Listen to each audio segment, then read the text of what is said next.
Hey, this is Michelle Kapaska, and welcome to my Fearless Innovator podcast. Thank you for joining me today. My hope is to inspire, educate, and entertain you. Enjoy the show.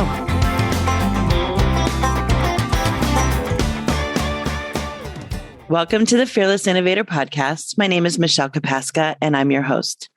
Today, I'm going to interview Nicci Perone. Nicci Perone is actually one of my really good friends I've met through my real estate adventure. And she is going to share her Fearless Innovator story with us today about her journey through real estate. So, Nicci, when did you first start in real estate? What were you doing? Hey, Michelle, thanks for having me on today, first of all. You're welcome.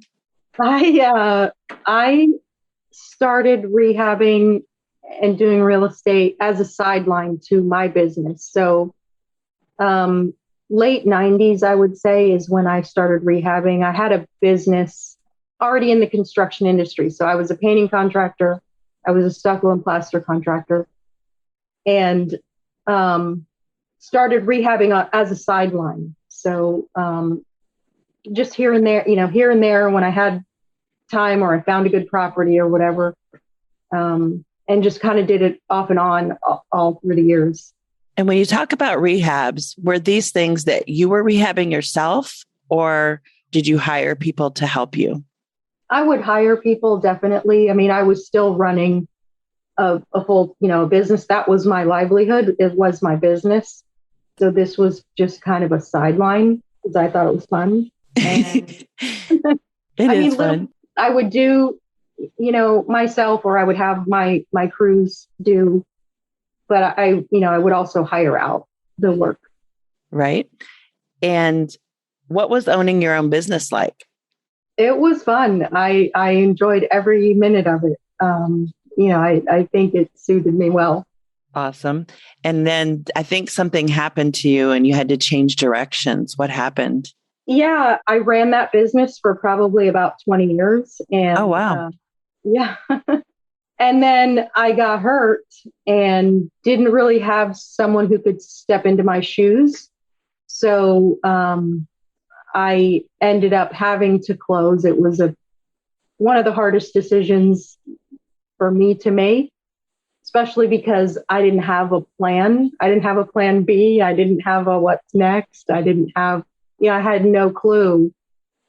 What am I going to do now? I just knew it was hard enough to get up and move around at that time, much less, try to run a business or go on site. Right. Now, and during this time, weren't you also a single mom? Oh, yeah. Single parent is, its own challenges. But yes, I was a single parent for even many of the years that I had my business. Oh, wow. So what was it like when you had to shut down your business? I mean, what did you do? I took a little bit of time to heal. I really had no idea. I actually ended up going back to school to try to figure it out because I was not prepared for a life change like that. Right. So who would be? Back to school just to try to figure out, okay, now what? What do I do now? Real estate at that point in time seemed out of reach, even though it was something I always enjoyed. I didn't have contacts anymore. I wasn't in the real estate community for a bit of time at that point. So real estate kind of seemed out of touch, although it's something that would enter my mind periodically. It would come into my mind as a what if, because it was something I always enjoyed. So while you were getting educated, what did you go back to school for?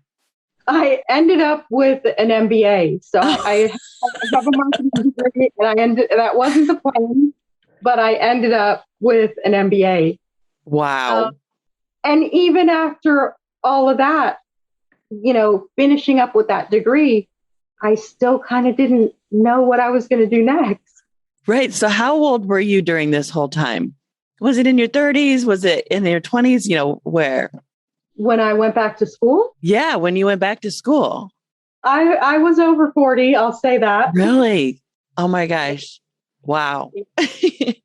Okay. So you went back to school. You still didn't know what you wanted to do. So when you graduated, what did you do next?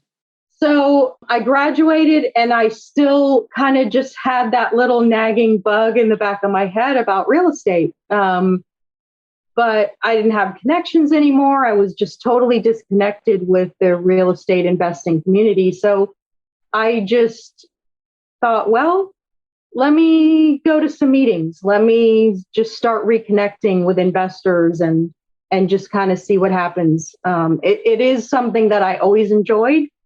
So I just started looking up meetings and trying to meet other investors and just kind of get reconnected with the community. What type of meeting because I did the same thing when I first started looking for real estate meetings, although I wasn't successful at finding them because I didn't have the right keywords that I was looking for. So how do you go about finding an investment group here? Well, I started listening to podcasts was one of the ways. I started listening to real estate podcasts and I did go when I was rehabbing back when I had my business. I would go to some real estate meetings, the RIA meetings back then. So I just started looking those up again and found a couple meetings. And then once you get into even just one meeting and you start meeting other investors, they'll tell you about this meeting and that meeting. And they'll let you know where else to go and what else to do. Okay.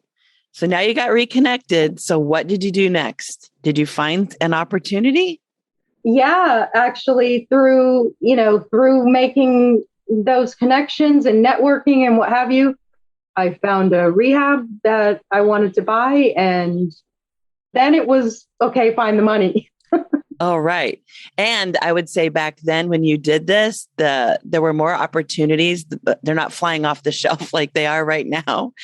So you had a little bit of time to work on this deal, I think, if I remember right. So you found the house. So how did you find money? First of all, let's set the stage. You had no JOB, right? You had no JOB. You had just finished school and you found a house, but you don't know what to do to find the money.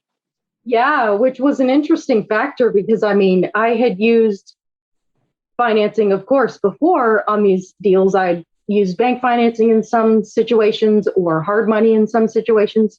But as a peace of mind, I always had my business as a backup. If something went wrong, well, I have my business, or if we went over budget or whatever, I had my business as a backup or as a safety net, I guess.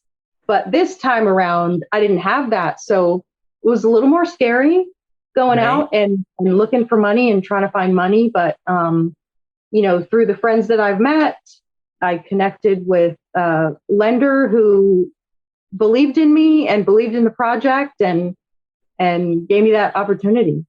Wow. And that I do remember when you were going through that. And if I'm not mistaken, did it take you a little while before you found it? It took me a little bit. Yes. I had a fairly short timeline to find the money, but yeah, it took me a little bit.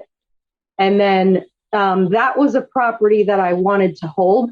So once the rehab was done, then it was a new search for longer term money. Because I started out with money, which is more shorter term. It's geared towards investors. But then I also had that search of longer term money that would allow me to hold that property rather than just resell it right away. Awesome. So you got the opportunity. Then you started, I assume it was a rehab project. So then you went through the rehab and I assume you did some of the work and then you also hired some of it out.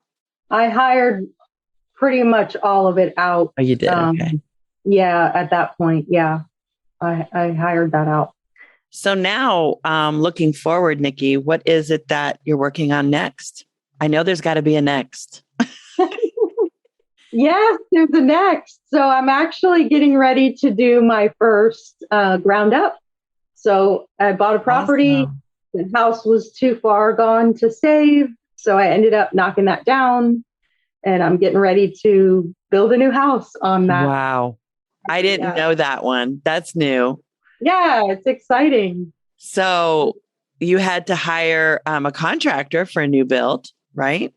Yes, actually, one of someone in our little network, in our little group, is a GC. Oh, awesome. That's my GC. We've got permits already approved, and we're hoping to break ground here pretty soon. That's amazing. I love your story. Thank you. Okay, so what are you going to do after the new build? Do you have a future outlook?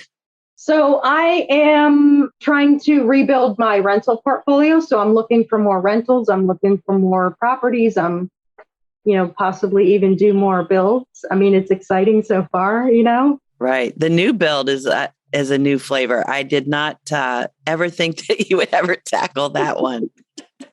Good job. Hey, opportunity arose and you got to take it. Right. Well, that's amazing. You're on a great journey.